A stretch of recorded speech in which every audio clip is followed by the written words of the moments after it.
तो आज का हमारा विषय है maintenance and welfare of senior citizens and parents act 2007। माता पिता एवं वरिष्ठ नागरिकों का भरण पोषण एवं कल्याण अधिनियम 2007। तो आइए शुरू करते हैं। Constitution of maintenance tribunal section 7। हर बुजुर्ग व्यक्ति के दिमाग में ख्याल आता है कि आखिर कौन बैठेगा उस ऑफिस में जहाँ मैं एप्लीकेशन लगाऊंगा, उसका रैंक क्या होगा। वो सब डिविजनल ऑफिसर होंगे जिनके आगे आप एप्लीकेशन लगाने वाले हैं। उन्हें कोई एसजीएम भी कहता है, कोई एससीएम भी कहता है। इक्विवेलेंट रैंक्स के होते हैं सारे ये, इनमें से कोई भी हो सकता है सब्जेक्ट टू अवेलेबिलिटी कि कौन उस टाइम पे अवेलेबल होगा, या as per the state government notification के हिसाब से जो भी अपॉइंट किया जा सकता है। कभी कभी एसडीएम की जो ये चीज़ें हैं ये एससीएम निभा रहा होता है, ठीक है, या सब डिविजनल ऑफिसर निभा रहे होते हैं। तो बेसिकली ये कोई ना कोई इसी सेम रैंक का होगा, इक्विवेलेंट रैंक का होगा। अब अगला प्रश्न आता है भाई कि कैसा प्रोसीजर होगा, प्रक्रिया क्या होगी इंक्वायरी की, पूछताछ की, जांच की। कैसे इंक्वायरी की जाएगी, किस प्रकार इंक्वायरी की जाएगी, क्या पावर्स होंगी, कैसी पावर्स होंगी, ठीक है।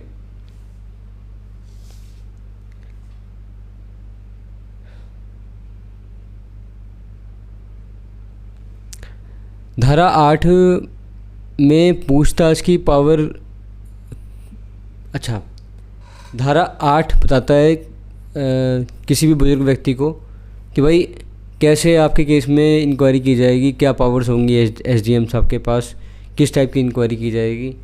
तो बेसिकली एसडीएम साहब जो है ना वो 6 महीने के अंदर आपकी धारा 5(1) की एप्लीकेशन को डिसाइड कर देंगे एज़ पर समरी प्रोसीजर्स। वो इस समरी प्रोसीजर को अपने हिसाब से टेलर मेड कर सकते हैं। वो जैसा चाहें वैसा समरी प्रोसीजर अडॉप्ट कर सकते हैं, जैसा चाहें वैसी समरी प्रोसीजर, मतलब समरी जल्दी से जल्दी केस को निपटाने की प्रक्रिया जो होती है समरी प्रोसीजर, उसको अडॉप्ट कर सकते हैं और केस को जल्दी से जल्दी निपटा सकते हैं, ठीक है।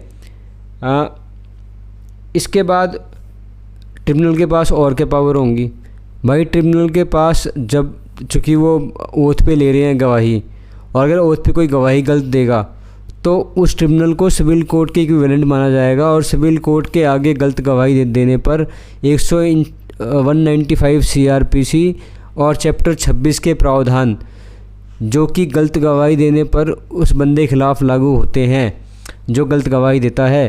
तो ऐसे में आप ये मान के चलिए कि ऐसी कोर्ट में आकर के अगर कोई लड़का या कोई रिश्तेदार गलत गवाही दे रहा है, बूढ़े व्यक्ति के खिलाफ कुछ गलत बोल रहा है, तो वो ये मान के चले कि उसके खिलाफ कंटेम्प्ट की प्रोसीडिंग, कोर्ट की अवमानना की प्रोसीडिंग तो हो ही रहेगी, क्योंकि ये कोर्ट सिविल कोर्ट के बराबर है। ये बात उस व्यक्ति को समझ लेनी चाहिए जो इस कोर्ट के आगे झूठ बोलने का प्रयत्न कर रहा है, ठीक है।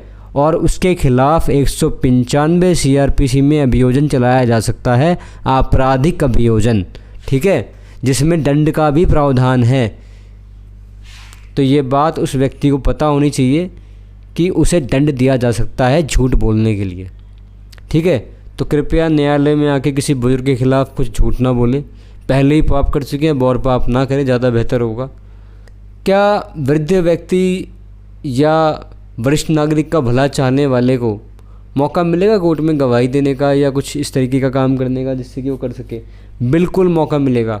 जो एसडीएम साहब होंगे ना, वो चाहें तो उसे अपने साथ बिठा करके सहायता के लिए, इंक्वायरी में अपनी सहायता के लिए उसे साथ में रख सकते हैं एज एन असिस्टिंग हैंड, ठीक है। उसकी गवाही भी ले सकते हैं, उसे एज एन असिस्टिंग हैंड भी रख सकते हैं कि भैया बेसिकली इस वृद्ध व्यक्ति के साथ गलत हो रहा है, तो किस टाइप का गलत हो रहा है। सपोज़ कीजिए कोई पड़ोसी है, वो इस केस में कंप्लेनेंट बन जाता है, ठीक है, क्योंकि उसे ऐसा राइट दिया गया है। तो ऐसे में उसको जो एसडीएम साहब हैं वो एज ए हेल्पिंग हैंड रख सकते हैं उस व्यक्ति को, ये जानने के लिए कि असलियत में क्या हुआ है, ये व्यक्ति कैसे उस वृद्ध व्यक्ति को प्रताड़ित कर रहा है, ठीक है। तो हाँ, हित रिश्तेदार नातेदार जो आपका भला चाहते हैं और जो केस में आपका साथ देना चाहते हैं, वो इस केस में आपका पूरा साथ दे सकते हैं। उनको पूरा मौका दिया जाएगा एसडीएम साहब के द्वारा, ठीक है। आगे चलते हैं।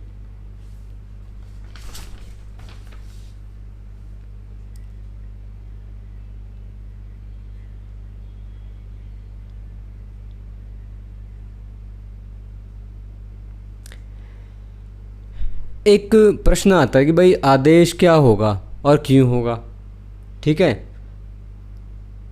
किस बात पर आदेश होगा, क्या मिलेगा? तो आपको मिलेगा मासिक भत्ता, मंथली अलाउंस कहते हैं उसको।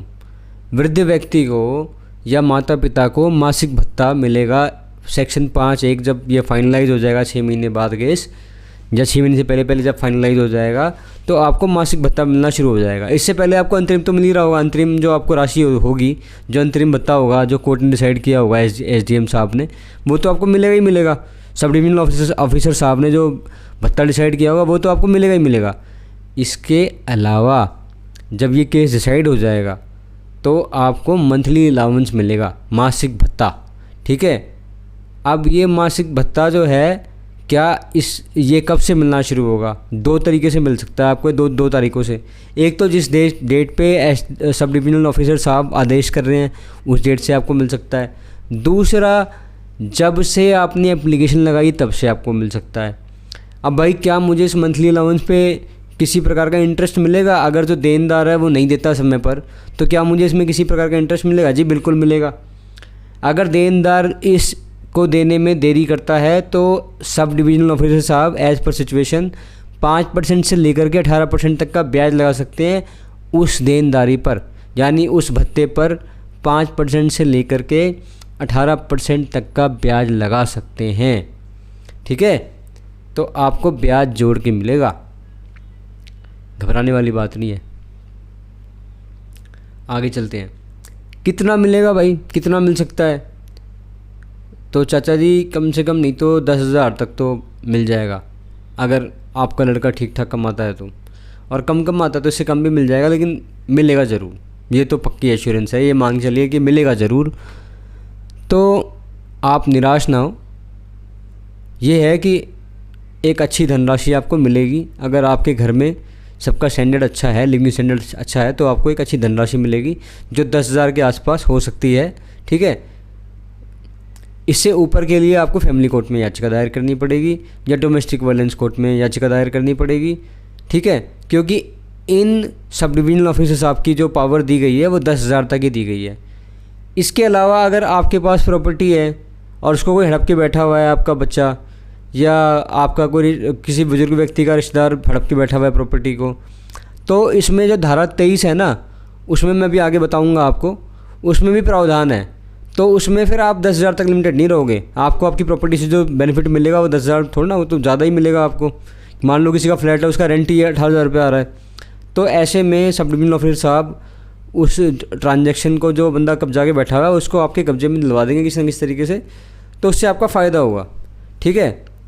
वो मान लो अगर हस्तांतरण गलत हुआ होगा, वो ट्रांजैक्शन गलत हुई होगी, तो उस ट्रांजैक्शन को वो रद्द करवा देंगे, ठीक है।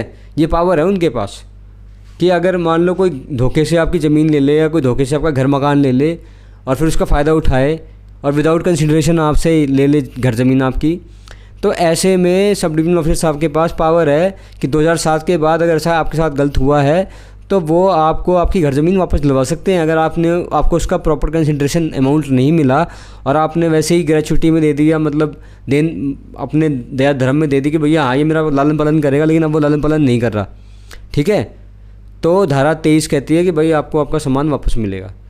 तो धारा 9 से अगर निराश हताश हैं और आपका बैकग्राउंड अच्छा है तो आप धारा 23 की तरफ भी देखिए, ठीक है।